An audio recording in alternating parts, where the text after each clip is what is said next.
Oi, pessoal! Hoje a gente vai desvendar uma das ferramentas mais diretas e, olha, mais eficientes do tarô.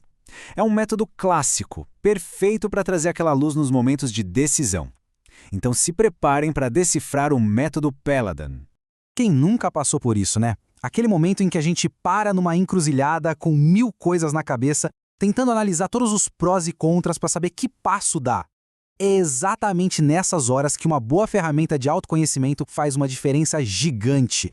E é aí que o método Peladan entra. Pensem nele como um mapa, sabe? Uma estrutura que não só te ajuda a analisar a situação, mas também te dá um conselho prático e ainda aponta o resultado mais provável. É uma verdadeira bússola para a gente seguir. Mas, afinal, quem criou isso? A mente por trás do método foi Joséphine Peladan, uma figura, fascinante do revivalismo Rosa Cruz lá na França. Ele desenvolveu essa técnica, que depois foi imortalizada nos livros de Oswald Wirth, um dos grandes mestres do tarô, o que garantiu o lugar dela na história.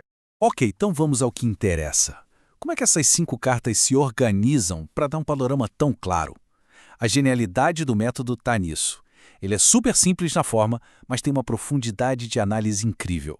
A montagem, olha, é muito intuitiva. As cartas formam uma cruz, que já é um símbolo clássico de análise, né?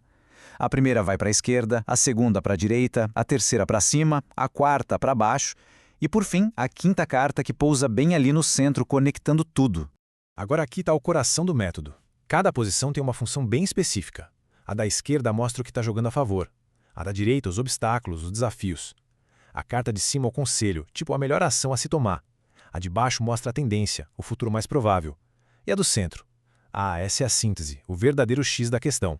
E para tirar as cartas, existem basicamente 2 maneiras. A mais comum hoje em dia é a direta. A gente embaralha e pega as 5 primeiras. Simples assim.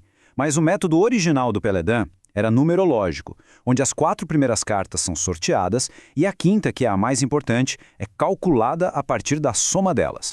Bom, teoria é ótimo, mas nada supera a prática, não é mesmo? Então bora fazer uma leitura de verdade para a gente ver como essa estrutura toda ganha vida e começa a contar uma história.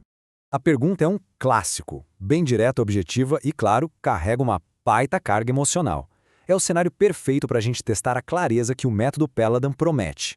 E a primeira carta na posição a favor é o Diabo. O que isso nos diz? Que existe uma conexão magnética, uma paixão, um vínculo de energia muito, muito forte. Mas, ao mesmo tempo, já acende um alerta para uma dinâmica de apego, de dependência, que alimenta essa ligação. Já como obstáculo, na posição em contra, aparece o Pendurado. Essa carta é um sinal claro de estagnação, de sacrifício, parece que tem um bloqueio, uma sensação de que as coisas não andam, sabe? E que uma nova perspectiva é necessária e com urgência. E aí, qual o conselho do taró? A temperança. A mensagem aqui é claríssima: paciência. É preciso buscar o equilíbrio, moderar as emoções e, mais importante, evitar qualquer atitude impulsiva. A cura, nesse caso, está na calma. E o resultado mais provável, se nada mudar, a roda da fortuna. Olha que interessante, isso indica que uma virada no ciclo está a caminho. O destino pode, sim, girar a favor de um reencontro e abrir uma fase completamente nova para essa história.